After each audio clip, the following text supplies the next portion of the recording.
വിശ്വാസത്തിൻ്റെ നായകനും വീണ്ടെടുപ്പുകാരനുമാകുന്ന യേശുക്രിസ്തുവിൻ്റെ നാമത്തിൽ എൻ്റെ സ്നേഹവന്ദനം ഈ അവസരത്തിൽ അറിയിക്കട്ടെ.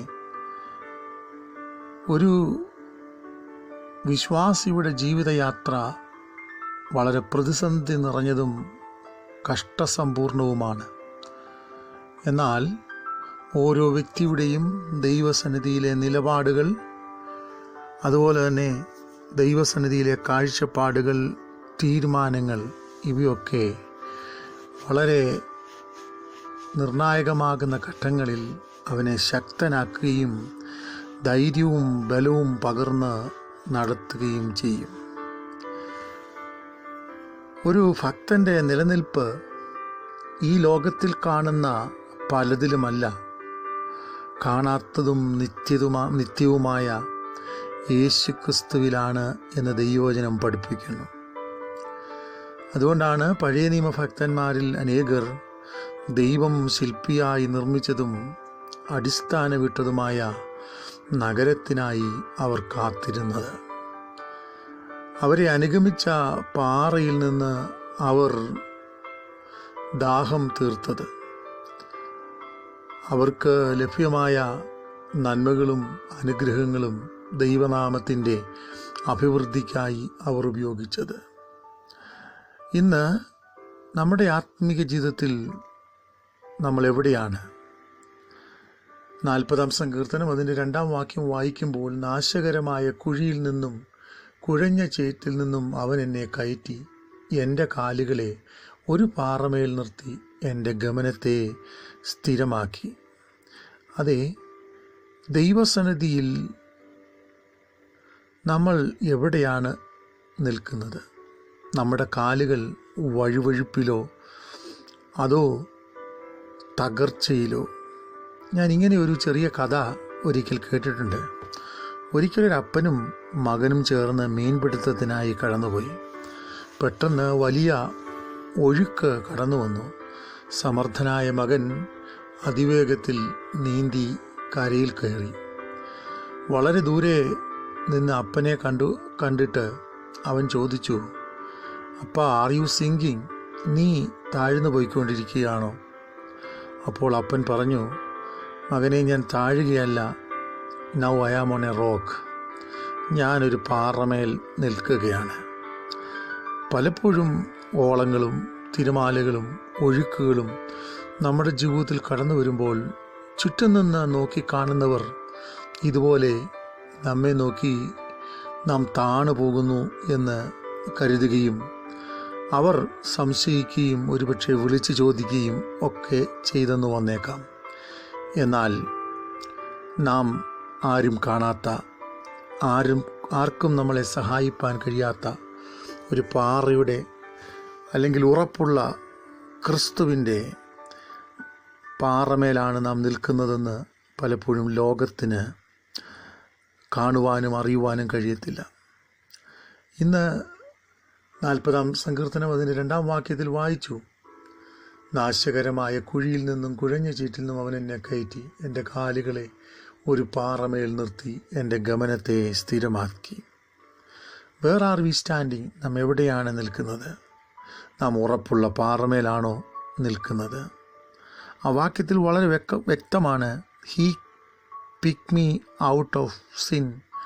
കുഴഞ്ഞ ചേറ്റിൽ നിന്നും നാശകരമായ കുഴിയിൽ നിന്നും അവൻ എന്നെ വിടുവിച്ചു. മാത്രമല്ല, he pull me out of miry clay. ഞാൻ പിന്നെയും പിന്നെയും താണു പോകുന്ന ഒരു ജീവിത സാഹചര്യത്തിൽ നിന്ന് ദൈവം എന്നെ വിടുവിച്ചു എന്ന് നമുക്കവിടെ കാണുവാൻ കഴിയുന്നു.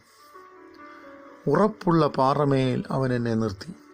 ആവർത്തന പുസ്തകം 32-ാം അധ്യായം 12-13 വാക്യങ്ങൾ വായിക്കുമ്പോൾ ദൈവം അവനെ നടത്തി. 13-ാം വാക്യത്തിൽ അവൻ ഭൂമിയുടെ ഉന്നതകളിൽ വാഹനമേറ്റി പാറയിൽ നിന്ന് തേനും തീക്കല്ലിൽ നിന്ന് എണ്ണയും കുടിപ്പിച്ചു. അവിടെ നമുക്ക് കാണുവാൻ കഴിയുന്നത്, ദൈവം ഒരുവനെ നടത്തുമ്പോൾ പാറയിൽ നിന്നുള്ള തേൻ ആർക്കും അതിൻ്റെ സോഴ്സ് യഥാർത്ഥമായി ഗ്രഹിക്കാൻ കഴിയാതെ വണ്ണം പാറയിൽ നിന്ന് മാധുര്യമേറിയ മായമില്ലാത്ത തേൻ തൻ്റെ ഭക്തന്മാർക്ക് ദൈവം കൊടുക്കുന്നു. അപ്പോൾ ദൈവമാണ് അവനെ നടത്തുന്നത്. ഇന്ന് നമ്മുടെ ജീവിത സാഹചര്യങ്ങൾ ഒരുപക്ഷെ ഓളങ്ങൾ നിറഞ്ഞതാകാം, പ്രതിസന്ധികൾ നിറഞ്ഞതാകാം, ആർക്കും സഹായിപ്പാൻ കഴിയാത്ത പ്രതികൂലങ്ങളും നമ്മുടെ മുമ്പിലുണ്ടാകാം. എന്നാൽ യെശയ്യാപ്രവചനം 32 അധ്യായം അതിൻ്റെ 2 വാക്യം വായിക്കുമ്പോൾ, കാറ്റും കോളുമുള്ള സ്ഥലങ്ങളിൽ അവൻ വൻ പാറയുടെ തണലിൽ എന്നെ നിർത്തി എന്ന് നമുക്ക് കാണുവാൻ കഴിയുന്നു. He set me on a rock of satisfaction. എന്നെ കാറ്റും കോളുമുള്ള സ്ഥലങ്ങളിൽ പാറയുടെ മറവിൽ എന്നെ നിർത്തി. പിന്നെയും 62 സങ്കീർത്തനം 7 വാക്യത്തിൽ, he set me on a rock of strength. എൻ്റെ രക്ഷ അവൻ്റെ മറവിൽ. ദൈവത്തിൻ്റെ പക്കൽ ഉറപ്പുണ്ട്. അവൻ എൻ്റെ സങ്കേതം, ദൈവമാകുന്നു എൻ്റെ നിലനിൽപ്പ് എന്ന് നമുക്കവിടെ കാണുവാൻ കഴിയുന്നു. മാത്രമല്ല, പിന്നെയും നമുക്ക് എബ്രായ ലേഖനം 13 അധ്യായം അതിൻ്റെ 8 വാക്യം വായിക്കുമ്പോൾ അവിടെ നമുക്ക് കാണുവാൻ കഴിയുന്നത്, Jesus Christ is same yesterday today and ever. അവൻ ഇന്നലെയും ഇന്നും എന്നേക്കും യേശു ക്രിസ്തു സ്ഥിരതയുള്ള ദൈവമാണ്. നമ്മുടെ ജീവിതയാത്രയിൽ ഒരു വർഷം വിട്ട് നമ്മളെ കടന്നു പോകുന്നു.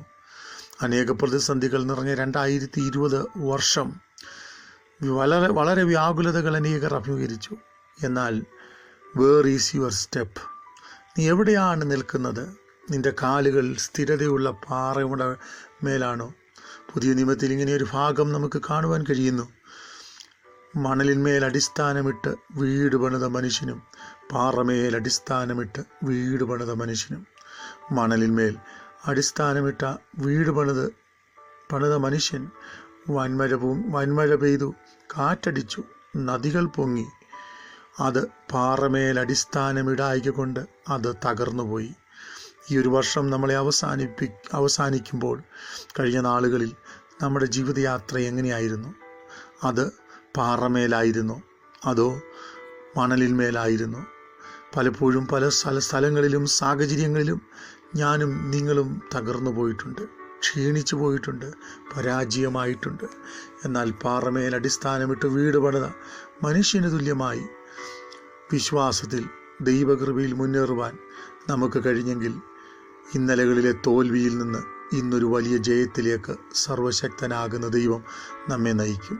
ആയതിനാൽ പാറമേൽ അടിസ്ഥാനമിട്ട് set our feet on rock. പാറമേൽ അടിസ്ഥാനമിട്ട് നമ്മുടെ കാലുകൾ പാറമേൽ ഉറച്ച് നിൽക്കുന്നുവെങ്കിൽ ഒരു ശക്തിക്കും നമ്മളെ തോൽപ്പിക്കുവാൻ കഴിയുകയില്ല. സ്വർഗീയ പിതാവേ, ഇന്ന് ഈ വചനം കേൾക്കുന്ന നിൻ്റെ മക്കൾക്കായി പ്രാർത്ഥിക്കുന്നു. പാറമേൽ അടിസ്ഥാനമിട്ട് ഉറപ്പുള്ള ക്രിസ്തുവിൽ വിശ്വസിച്ച് ധൈര്യത്തോടെ മുൻപോട്ട് പോകുവാൻ കർത്താവേ, നിൻ്റെ ജനത്തെ സ്വർഗം സഹായിക്കണം. ദൈവകരങ്ങളിലേക്ക് ഏൽപ്പിക്കുന്നു. യേശുവിൻ നാമത്തിൽ നിൻ്റെ ജനത്തെ ഞാൻ അനുഗ്രഹിച്ച് പ്രാർത്ഥിക്കുന്നു.